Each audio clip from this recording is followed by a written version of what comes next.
Hi,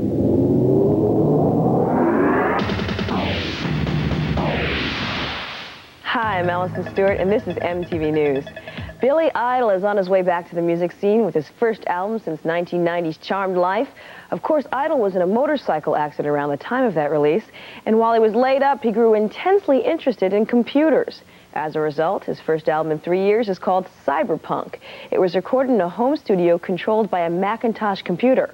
So we had to drop by and find out more. Welcome to the Cyber Corporation. Cyberpunks. I'm calling this album Cyberpunk because we made it through joining together with computers, man and machine.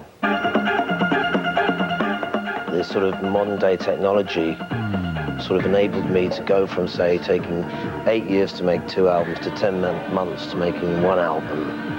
Working this way not only allowed Billy to work quicker, it also brought him closer to his work. Well, I'd always really sort of worked through a team of, let's say, a producer and an engineer, and in the end I think you sort of felt really that you weren't getting as close to your ideas as you could be. For a few lucky fans, a limited edition of Cyberpunk will be released with a special computer disc. This is Billy Idol's Cyberpunk floppy disk, and it's set up like a magazine. There are 3 different sections: concept, song lyrics, and digi-art.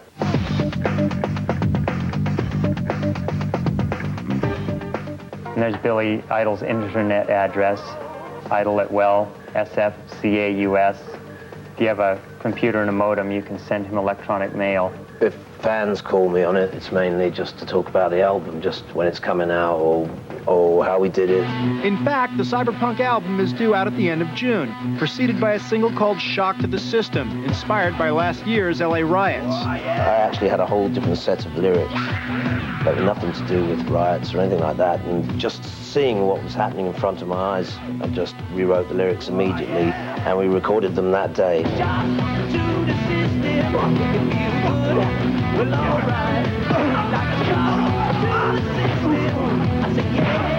Idol plans to integrate the cyberpunk idea into his stage show when he tours this summer. Until then, he'll be keeping in touch with his fans through the Well, the West Coast computer billboard service. Well, I'm just telling this guy Cyborg that he's on MTV. So smile. This means I can be in touch with millions of people, but on my own terms. Very cool. Idol won't launch his full-fledged cyber tour of the U.S. until the fall, but he and his 4-piece band will warm up for it with some European dates with Bon Jovi.